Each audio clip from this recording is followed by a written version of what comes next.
Okay. Salsa Legends and Masters Academy. I have a very special, lucky opportunity to catch up with my friend for many years, Richie Bastar. I know Richie since he was a kid. We're from the same era or whatever, but Okay. I didn't get to play with him. I think the first time I saw you then was at the Village Gate when they used to film the Salsa show. Did you play with your dad one time? Do you remember that? Probably, yeah. I think so. So my memory's not the best, but Yeah. but we played together in Grupo Fascinación, the original members of the band. Richie, thank you for taking a little time to talk to the people who are following Salsa Legends and We Masters also played Academy. together with Hector Casanova. That's when right. We first time we played together. Casanova y Montuno. Casanova and Montoro. Great times. We used to work a lot. I remember when you got your new Honda. You gave me a ride. That was my second car. Civic. Was it a Civic? It was a great. Accord, actually. But they were smaller then, so it looked like a Civic. Right. So you live in PR now, right? PR for the last 15 years I've been playing with Gran Combo. But I was born and raised here in New York. I just turned 50. Just turned 50. Right. Join the club. It's hard to say that number, but I just turned 50.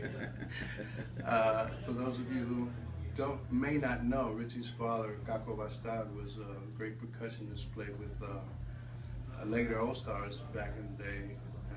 Who else did you play with? Played with Arsenio Rodriguez, played with Cortijo, recorded with Ima Rivera. Patato. Patato, had many great singers, many great musicians, always surrounded by great musicians. I once heard a story in the Corso, Ray Maldonado, trumpet player, once told me, he was like, your pops had great music, he always had great musicians. I once saw Chick Corea playing with your dad. Wow. Wow. But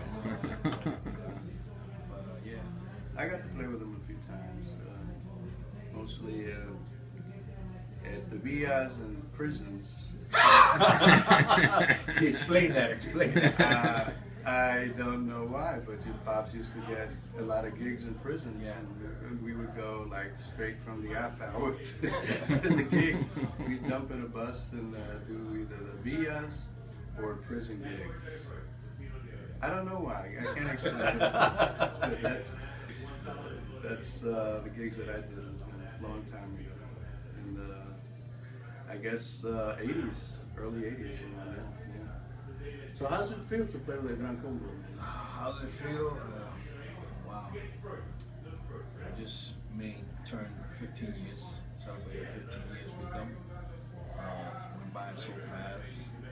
Feels like a dream come true because I used to actually practice with a lot of these musicians that I got to play with later on in life. And being a part of the Gran Combo for me personally is like being with the Yankees, Rolling Stones, the Beatles, wow music. And representing around the world. These guys are so humble, and sometimes I gotta pinch myself because I'm like, wow, I'm playing with these guys who I used to grew up listening to, and now I'm part of them. And sometimes I get mixed up and stuff like that, but when I hear a record on the radio, when they say, ahora el Gran Combo, and I'm like, Gran Combo, I know those people. I'm like, wait a minute, I'm part of that. But it's fun. It's fun. I've been to so many places that I dreamed about. And it's great, We went to Russia last year, first time, St. Petersburg, Russia. You've been there. Yeah. Actually, you guys were there before us, and then we went. And when we landed, that was the funny part. When we landed, this Cuban guy received his name Boris. Yeah, Boris Echa. Yeah, he's the producer of the whole thing. Cuban, he's mixed Cuban and Russian. And he told us, listen, these people don't speak English and don't speak Spanish. I was like, oh, this is going to be a big test. Do they dance though? Wait, you get there. Let me tell you the story, man. Wait. So we get to the club and people are all there standing, waiting. We set up. We say, yours truly, Gran was gonna perform now, and I'm like, oh my God, this is gonna be a long night. They don't speak Spanish, they don't speak English. You know, let's see if they understand what we're playing. We started playing, they were singing the songs, and they were dancing. And they were dancing like us, right, or better. Because they were doing routines. Right. They had one guy who was leading the whole bunch, and they were actually doing routines. And I was like, no, this can't be Russia. Right. Because we travel all over the world. There's always a Colombian, or Peruvian, or Puerto Rican, colado ahí. Mm. But they told us this is strictly Russian. Right. And I was like, nah, this can't be, you know. We were supposed to play 90 minutes, we almost played 3 hours because Right. they wouldn't let us come down and stuff. But when you wanted to talk to them, they didn't understand you. Right. You know, and we went out there with our instruments, and the bongo player wanted to meet me, and you know, we had a translator, and I asked him, how long you been playing? You know, I've been playing 6 months. I'm a classical player, but I love salsa. And he's, you know, he's a bongo player, and I'm like, I can't believe I'm in St. Petersburg, Russia. In Russia. And the following day, they had an after party, and we went. And it was a club. You go up the stairs, and you hear music, and I'm like, it must be sounds like a DJ.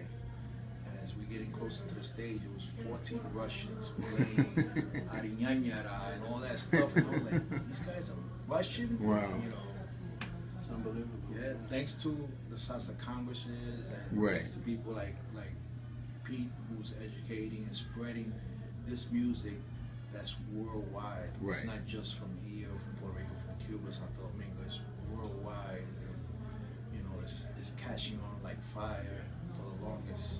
And you know, New York, I mean, was a melting pot. I mean, the other day, my compadre Sammy Garcia on Facebook, he said, I spoke to Tito Nieves yesterday. We were reminiscing about all the clubs that New York had, Mm-hmm. and he had a list like more than 30 clubs. He used to play 7 days a week. Right. There was Mhm. some place to play. There was so many groups, charangas, conjuntos, big bands, small bands, you name it, they had it. Mm-hmm. But now it's like shifting. It's all over the world. You know, there's great musicians, Peru and Colombia, and, you know. So salsa, it might have started here, but it just spread out.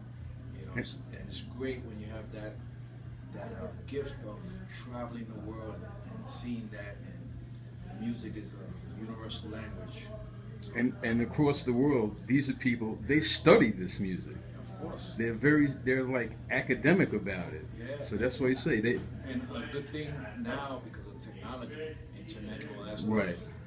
you find anything now. Right. I mean, when I was growing up, we didn't have videos and stuff like that. We didn't have Now you can Walkmans. take a class on the internet and stuff. You could look stuff in Google, and you know. And again, if people who are watching keep supporting what Pete Nader is doing, because it's a great thing. He's spreading his knowledge and the history of this great music. Trying to keep it alive, and I'm fortunate that I have opportunities like this to speak to people like Richie, who's a great musician. He's a master percussionist, and he's a humble guy, and you know, he's still. It seems like he's a kid to me still. I can't believe he's 50. I'm not going to say how old I am. Well, we won't talk about that.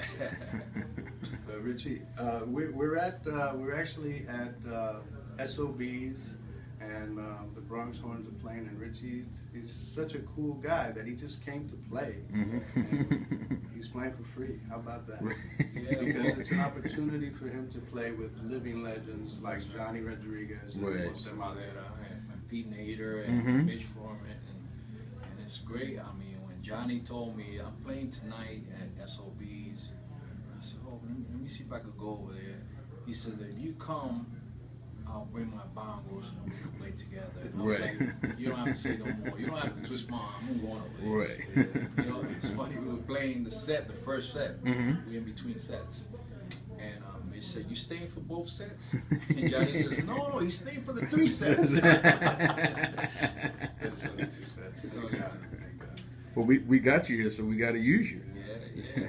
I'm glad that you there behind that camera. Right. Because you're recording the audio, and that's very important to Right. document what's going on for the future generations. Well, that's everybody loves the past, but as Pete knows, my thing is to document you guys while everybody's still here, and to show that the music is as vibrant and as swinging as ever.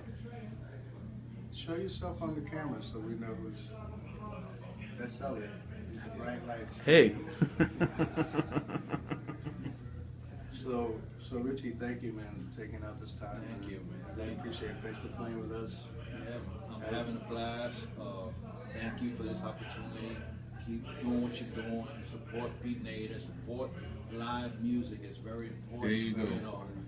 I mean, we're having all these issues with the CDs, and you go to the stores and there's no CDs, and everybody's downloading stuff, whatever. Right. There's nothing like live music, and we can't perform if people don't come support. So, And one more thing, buy the records. Don't try to get everything for free, man. I mean, it's cool that you can, but to help keep the music alive and people make a living, musicians make a living, buy a record here and there once in a while, kind of stuff. Salsa Legends and Masters Academy.